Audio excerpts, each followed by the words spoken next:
Hello అండి, ఈరోజు రత్న కిచెన్స్లో కోడి కందనంకాయలు కాజాలు ఫ్రై ఎలా చేయాలో చూద్దాం రండి. ముందుగా మనము కోడి సాల్తీల్ని శుభ్రంగా కడిగి వేడి నీళ్ళలో వేసి ఒక 10 నిమిషాల పాటు ఉడకబెట్టండి. అందులో పసుపు కూడా వేసి ఉడకబెట్టండి.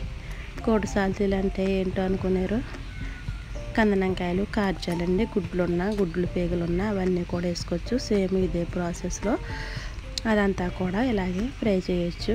నాకైతే కాజాలు కందనంకాయలు ఉన్నాయి కాబట్టి వీటినే ఫ్రై చేస్తున్నానండి. మీకు కనుక గుడ్డు పేగులు కూడా ఉంటే ఇవి కూడా ఇందులో వేసుకుని సేమ్ ఇంతే అండి, అంతా ఒకేలాగా ఫ్రై చేసుకోవచ్చు. ఇప్పుడు 10 నిమిషాల తర్వాత అండి ఇవన్నీ ఉడికినాయి. వీటిని మనము వేరే గిన్నెలోకి తీసి పెట్టుకుందామండి. ఈ నీటిలోనే ఇవన్నీ కూడా ఉడికిపోయినాయి. ఇందులో ఇంకా మనం వాటర్ ఏమి పోయికోకుండా ఫ్రై చేసుకుంటే సరిపోద్ది. ఇప్పుడు స్టవ్ మీద వేరే గిన్నె పెట్టి అందులో 3 స్పూన్లు ఆయిల్ వేయండి. దీనికి ఆయిల్ కొంచెం ఎక్కువే పడుతుంది. నేనైతే 3 స్పూన్లు వేసాను. ఆయిల్ వేడయ్యాక సన్నగా తరిగిన 1 కప్పు ఉల్లిపాయలు, 2 పచ్చిమిరపకాయలు వేసి కొంచెం సేపు ఫ్రై అవనివ్వండి. ఇప్పుడు 1 కప్పు టమాటా ముక్కలు కూడా వేసి కాసేపు ఫ్రై అవనివ్వండి.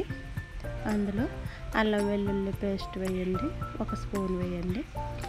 ఇదంతా కూడా బాగా కలిసేటట్టుగా కలపండి. ఉల్లిపాయలు, టమాటాలు ఇవన్నీ కూడా కాసేపు మగ్గనివ్వండి. ఇదంతా కూడా ఫ్రై అయ్యేటట్టు కాసేపు ఉంచండి. ఇప్పుడు 2 స్పూన్ల పెరుగు వేయండి.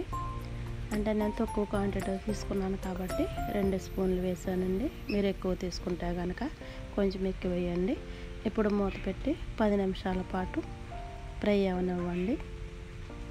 ఆయిల్ పైకి తేలే వరకు కూడా ఫ్రై చేయండి.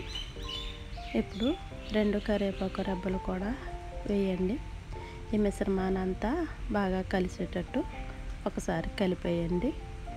ఇప్పుడు మనం ముందుగా ఉడకపెట్టి పక్కన పెట్టుకున్న చికెన్ కాజాలు అన్నీ కూడా వేయండి. మొత్తం అంతా కలిసేటట్టు ఒకసారి కలపండి.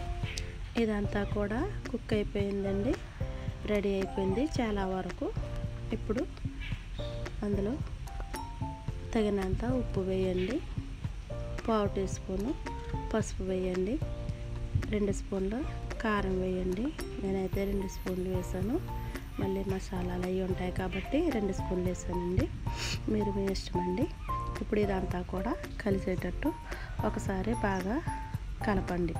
2 నిమిషాల వరకు మూత లేకుండా ఫ్రై చేయండి. ఇప్పుడు అందులో 1 స్పూను ధనియాలు జీలకర్ర పొడి, 1 స్పూను గరం మసాలా వేసి కలపండి. ఈ మసాలా అంతా కూరకు పట్టేటట్టు బాగా కలపండి. లాస్ట్లో కొత్తిమీర వేయండి. ఈ రెసిపీ కనుక మీకు నచ్చినట్లయితే ఒక లైక్ చేయండి, షేర్ చేయండి.